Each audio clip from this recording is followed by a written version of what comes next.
जय हिंद। तो आज हम बात करेंगे स्वामी एंड फ्रेंड्स के चैप्टर 2 राजम और मणि की। इसका जो फर्स्ट पार्ट था चैप्टर फर्स्ट मंडे मॉर्निंग, इसकी वीडियो मैं ऑलरेडी बना चुका हूं। अगर आपने अभी तक वो वीडियो नहीं देखी है तो आप ऊपर आई बटन पर क्लिक करके वीडियो देख सकते हैं या फिर डिस्क्रिप्शन में इसकी लिंक आपको दे दूंगा। तो चलिए स्टार्ट करते हैं चैप्टर 2 राजम और मणि। राजम और मणि। सरयू नदी मालगुड़ी की शान है।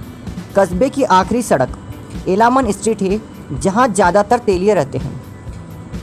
यह 10 मिनट की दूरी पर है। इसके किनारे की रेत पर कस्बे के सभी लोग शाम के वक्त घूमने आते हैं। कोई महत्वपूर्ण अतिथि आए तो म्यूनिसिपैलिटी के अध्यक्ष उसे टाउन हॉल की सबसे ऊंची छत से चांदनी रात में कुछ दूर चांदी की पट्टी की तरफ उत्तर दिशा की ओर बहती सरयू नदी को दिखाते थे। आज शाम भी ढेर सारे लोग किनारे पर जमा थे। स्वामी और मणि भी एक सीढ़ी पर नदी के जल में पैर लटकाए बैठे थे। बगल में खड़े विशालकाय पीपल के वृक्ष की पत्तियां हवा में लहरा रही थी। उसके कुछ पत्ते और टहनियाँ टूटकर नीचे बहते पानी में गिर रहे थे। चिड़िया की चहक से वातावरण गूंज रहा था। यहाँ से काफ़ी दूर नलप्पा के आम वृक्षों के बाग के समीप बहती धारा में गाय भैंस का एक झुंड नदी पार कर रहा था। फिर एक बैलगाड़ी वहाँ से गुजरी। गाड़ीवान मज़े से गाना गुनगुना रहा था। सूरज करीब 15 मिनट पहले डूब चुका था, जिसकी लालिमा चारों ओर फैल रही थी। अचानक मणि ने पूछा, इस जगह पानी बहुत गहरा है ना? स्वामी जवाब देता है, हाँ है, लेकिन क्यों? मैं यहाँ राजम को लाऊंगा, उसे ऊपर ले जाऊंगा और नदी में फेंक दूंगा। राजम पहली कक्षा के सेक्शन ए में नया आया था। दूसरी तिमाही के पहले दिन वह मज़े में चलता क्लास में आया। आखिरी बेंच पर जाकर मणि के पास बैठ गया और तब तक चुपचाप बैठा रहा जब तक मणि ने उसे धकेलने के लिए जोर से कूनी मारी, जिसका उसने भी ज़्यादा जोर से कूनी मारकर जवाब दिया। पहले ही दिन उसने पूरी क्लास पर अपना रौब कायम कर लिया। वह नया विद्यार्थी था, अच्छे कपड़े पहनता था। क्लास में वही अकेला लड़का था जो जूते और मोजे दोनों पहनता था, फर की टोपी और टाई लगाता था और शानदार कोट तथा निकर पहनता था। यही नहीं, वह कार में बैठकर स्कूल आता था। उसने यह भी साबित कर दिया था कि पढ़ने में भी वह बहुत तेज था। उड़ती खबरें ये भी थी कि मद्रास के किसी अच्छे अंग्रेजी स्कूल से यहाँ आया था। वह अंग्रेजी भी बहुत अच्छी बोलता था, बिल्कुल किसी यूरोपियन की तरह, जिसका मतलब यह हुआ कि यहाँ किसी को वह समझ नहीं आती थी। कक्षा के बहुत से लड़के तो उससे बात करते भी हिचकते थे, क्योंकि उनकी टूटी फूटी अंग्रेजी का खजाना बहुत थोड़ा था। सिर्फ शंकर ही, जिसे क्लास का जीनियस समझा जाता था, उससे बात करने की हिम्मत करता था। हालांकि राजम के सामने उसकी अंग्रेजी बहुत कमज़ोर और मामूली थी। इसी राजम को मणि अपना प्रतिद्वंद्वी मानता था। वह मणि के प्रति एक विशेष प्रकार की अवज्ञा से पेश आता था, जिसका मणि बिल्कुल भी अभ्यस्त नहीं था। मणि अगर उसे कूनी मारता तो राजम भी कूनी से ही जवाब देता। मणि ठोकर मारता तो वह भी ठोकर लगा देता था। अगर मणि क्लास में मुखिया की तरह था तो राजम भी मुखिया ही था। इसमें यह भी बात जोड़नी होगी कि राजम को 70% नंबर मिलते थे और शंकर के बाद उसका स्थान दूसरा था। सबको यह ज्ञान हो गया था कि राजम कक्षा का नया पहलवान था। जैसे जैसे दिन बीतते जाते थे, यह मणि के ऊपर और हावी होता जा रहा था और उसके लिए यह एक नई समस्या पैदा हो गई थी। नदी की सीढ़ियों पर बैठकर यह कहने के पीछे कि राजम को वह बांधकर पानी में फेंक देगा, पूरी कहानी यही थी।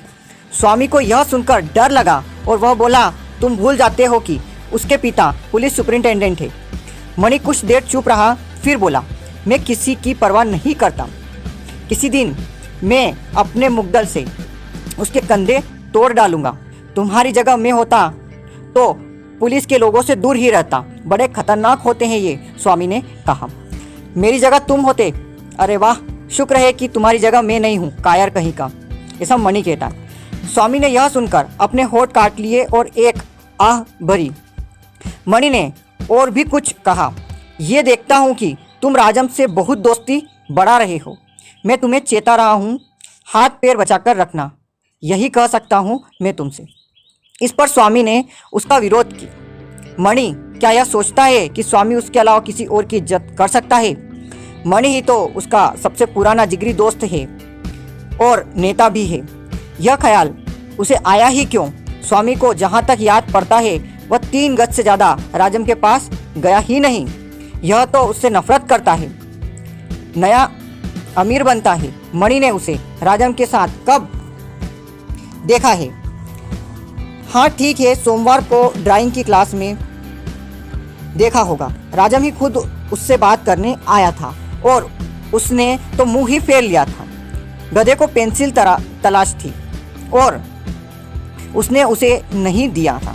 उल्टे यह कह दिया था कि इतनी ज़रूरत है तो दुकान जाकर खरीद लाओ। अरे राजम और मणि के बीच कोई बराबरी है क्या? मणि यह सुनकर बेहद खुश हो उठा। उस शाम वह पहली दफ़ा हंसा और दिल खोलकर हंसा। उसने प्यार दिखाने के लिए स्वामी को इतने जोर से झकझोरा और उसके कान उमेटे कि वह दिन मिलाकर चीखने लगा। फिर अचानक उसने पूछा, मैंने जो बताया था वह चीज़ तुम लाए? स्वामी कहता, अरे मणि मुझे माफ़ कर दो, तुम माँ पूरे वक्त किचन में घुसी रही, मैं वह चीज़ ले ही नहीं सका। वह चीज़ का मतलब था नींबू का अचार। तुम बड़े बेकार आदमी हो, कितनी मज़ेदार शाम है, यहाँ बैठकर खाते, मणि कहता है। स्वामी को राजम और मणि के बीच बातचीत की कड़ी का काम करना होता था। वे क्लास की आखिरी बेंच पर पीली दीवार के सहारे बैठे थे। स्वामी राजम और मणि के बीच में था। सामने डेस्क पर उनकी किताबें रखी थी, लेकिन दिमाग दूसरी बात में मशरूफ था। मणि ने एक कागज के टुकड़े पर लिखा, तुम आदमी हो, और स्वामी को पकड़ा दिया, जिसने उसे राजम की तरफ सरका दिया और गुस्से से उसकी तरफ देखा। राजम ने उसे पढ़ा, तोड़ा, मरोड़ा और दूर फेंक दिया। इसके बाद फिर मणि ने कागज पर वही बात लिखी और उससे एक वाक्य और जोड़ दिया, इसका जवाब नहीं दोगे तो तुम कुत्ते की औलाद हो, और आगे बढ़ा दिया। राजम ने उसे पढ़ा, घूर कर स्वामी की तरफ देखा और कहा, शैतान मुझे परेशान मत करो, और इसे भी मरोड़कर फेंक दिया। यहाँ आकर बातचीत रुक गई। तभी टीचर ने कहा, स्वामी खड़े हो जाओ, और स्वामी एक आज्ञाकारी छात्र की तरह उठकर खड़ा हो गया। टीचर ने पूछा, लिस्बन किस बात के लिए मशहूर है? स्वामी जरा हिचकिचाया, फिर जवाब दिया, स्पेन की राजधानी होने के लिए सर। टीचर ने अपनी मूंछ पर हाथ फेरा और दूसरा सवाल किया, भारत की जलवायु के बारे में तुम क्या जानते हो? स्वामी जवाब देता है, यह गर्मी में गर्म और सर्दी में ठंड होती है। टीचर चीखा, बेंच पर खड़े हो जाओ। स्वामी चुपचाप बेंच पर खड़ा हो गया। वह खुश हुआ कि उसे बेत की सजा न मिलकर यह सजा दी गई। टीचर पाठ पढ़ाता रहा। अफ्रीका जंगलों का देश है, नील वहाँ की सबसे महत्वपूर्ण नदी है। समझ में आ रहा है मैंने क्या कहा अभी? उसने पहली बेंच पर एक लड़के की तरफ इशारा करके इस सवाल का जवाब देने को कहा। लड़के ने फुर्ती से जवाब दिया कि नील अफ्रीका की सबसे महत्वपूर्ण नदी है, और टीचर इस जवाब से संतुष्ट हो गया। और नील क्या है? और इस पर एक लड़के ने लपक कर जवाब दिया कि यह अफ्रीका की सबसे महत्वपूर्ण नदी है। तो उसे डांट पड़ी, क्योंकि जब तक किसी से कहा न जाए उसे जवाब नहीं देना चाहिए। चुप हो जाओ, चुप हो जाओ। आज क्लास में इतना शोर क्यों मच रहा है? चलो तुम सब शोर मचाते रहो, इम्तिहान में तुम्हें लड्डू नंबर तब भी तुम ठीक होंगे, लड्डू नंबर मिलेंगे तभी तुम ठीक होंगे। स्वामी किसी बात पर ध्यान नहीं दे रहा था। उसका दिमाग घूम रहा था इधर उधर। क्लास में सब लड़कों के ऊपर वह सबसे ऊंचा खड़ा था। वह इसके लिए देख रहा था और टोपियों के हिसाब से उसने गिनना शुरू किया। 4 लड़के लाल टोपियां पहने थे, 25 गांधी टोपी लगाए थे, 10 फर की टोपियां। और जब स्कूल खत्म हो गया, स्वामी, मणि और राजम एक जगह बात करने के लिए इकट्ठा हुए। स्वामी दोनों के बीच में था और बातचीत का जरिया बना हुआ था। तीनों इतने पास सिमटे खड़े थे कि फुसफुसाकर बात करते तो भी एक दूसरे को सुन सकते थे, लेकिन नियम यह था कि दुश्मन किसी को बीच में रखकर बात करते हैं। मणि स्वामी सामने सीधा खड़ा होकर पूछने लगा, तुम आदमी हो क्या? स्वामी ने राजम की तरह मुड़कर दोहराया, तुम आदमी हो क्या? राजम उबल पड़ा और चीखा, कौन कुत्ता सोचता है यह? स्वामी भी उसी तरह मणि के सामने होकर चीखा, कौन कुत्ता सोचता है यह? मणि ने सवाल किया, तुमने यह साबित करने की हिम्मत है कि तुम आदमी हो? स्वामी ने राजम की तरफ मुड़कर यह सवाल भी दोहरा दिया, कैसे? राजम बोला। कैसे? स्वामी ने मणि से पूछा। कल शाम को नलप्पा के बाग के पास मुझे नदी किनारे मिलना। मणि कहता है नलप्पा के बाग के पास। स्वामी ने हंसकर दोहराया। किस लिए? राजम ने सवाल किया। यह देखने के लिए कि तुम मेरा सिर तोड़ सकते हो, मणि ने कहा। तो तुम्हारा सिर तोड़ना है? राजम ने कहा। स्वामी की सेवा खत्म हो गई, अब उसे ये शब्द दोहराने का समय नहीं मिला। राजम ने कान फाड़ने वाली आवाज में कहा और उसी आवाज में मणि ने जवाब दिया। अब स्वामी ने कहा, तो हम तुम्हारा शाम को वहाँ इंतजार करेंगे। मैं जरूर आऊँगा, राजम ने भरोसा दिलाया। मणि ने पूछा कि क्या वह किसी सिपाही को साथ लेकर आएगा? हरगिज नहीं, जवाब आया। फिर मणि ने दूसरा संदेह व्यक्त किया। अगर तुम्हें कुछ हो जाता है तो तुम अपने पिता को नहीं बताओगे। राजम ने इसका भी वादा कर दिया। कहा कि वह तो यह सोच भी नहीं सकता। वे नलप्पा के बाग से कुछ गज की दूरी पर खड़े थे। 6 बज चुके थे और यातायात खत्म हो चुका था। सैर करवाने वालों की भीड़ यहाँ से काफी दूरी पर थी। स्वामी और मणि रेत पर बैठे थे। दोनों एकदम चुप थे। मणि जमीन को घूर रहा था। उसके हाथ में एक छोटी सी लकड़ी का मुग्दल था। यह सोच रहा था थोड़ी देर में वह राजम का सिर तोड़कर नदी में फेंक देगा। लेकिन अगर सिर मिल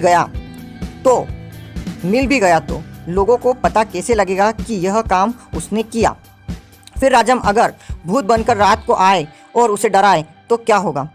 बाबा के गुजर जाने के बाद वह अकेला ही सोता था। राजम का भूत रात को आकर उसके बाल खींचे तो अच्छा यही होगा कि उसे मारा न जाए। वह सिर्फ उसकी हड्डियां तोड़ेगा और फिर अपने हाल पर छोड़ देगा। अगर उसका सिर तोड़ दे तो किसी को क्या पता लगेगा? जब तक कि यह सोचकर उसने स्वामी की तरफ एक तिरछी नजर डाली। वह चुप खड़ा आंखें झपका रहा था जब तक कि स्वामी खुद पुलिस को जाकर यह बात बता दे। तभी बूटों की आवाज आई और दोनों ने देखा कि राजम आ पहुंचा है। वह खाकी रंग की वर्दी पहने था और उसकी बगल में एक हवाई बंदूक दबी हुई थी जो कुछ महीने पहले उसके जन्मदिन पर किसी ने उपहार में दी थी। वह तन कर खड़ा हो गया और बोला, मैं आ गया, तैयार हो तुम? देर से आए हो? हाँ, शुरू करें। राजम ने बंदूक निकाली और हवा में दाग दी। मणि चौंक उठा। उसके हाथ पैर ढीले पड़ गए। मुग्दर नीचे आ गया। राजम ने कहा, बंदूक की आवाज़ सुनी? अगर तुम अब भी लड़ना चाहते हो तो दूसरी गोली तुम्हारे पार होगी। लेकिन यह सही बात नहीं है। तुम्हारे पास बंदूक है जो मेरे पास नहीं है। हमारी लड़ाई तो हाथों से होनी थी। राजम कहता है, तो तुम अपना मुग्दल क्यों लाए हो? यह तो तुमने कल नहीं कहा था। मणि ने सिर नीचे कर लिया। यह बताओ, मैंने तुम्हारा क्या बिगाड़ा है? राजम ने सवाल किया मणि से। तुमने किसी से कहा कि मैं धोखेबाज हूँ। राजम कह देता है, यह झूठ है। कुछ देर चुप्पी रही। फिर राजम ने कहा, अगर तुम इसी वजह से गुस्सा हो तो इसे भूल जाओ। मैं तुम्हारा दोस्त बनने को तैयार हूँ। मणि कहता है, मैं भी। स्वामी ताज्जुब से होकर देखने लगा। मणि से दोस्ती का नाटक करते हुए भी वह राजम को पसंद करता था, उससे दोस्ती करना चाहता था। इस बेकार के झगड़े का परिणाम कितना बढ़िया हुआ था। वह खुशी से नाचने लगा। राजम ने अपनी बंदूक नीचे कर ली और मणि ने मुग्दल जमीन पर डाल दिया। अपनी भावना व्यक्त करने के लिए राजम ने जेब से बिस्किट निकाले। नदी मंद गति से बह रही थी। पीपल की पत्तियां सरसर कर रही थी। देर शाम की हल्की रोशनी चारों ओर फैल रही थी और नई दोस्ती की उमंग में तीनों बिस्किट खा रहे थे। स्वामी को दुनिया में बड़ी शांति महसूस हो रही थी। Chapter 2 is complete. Chapter 3 coming soon.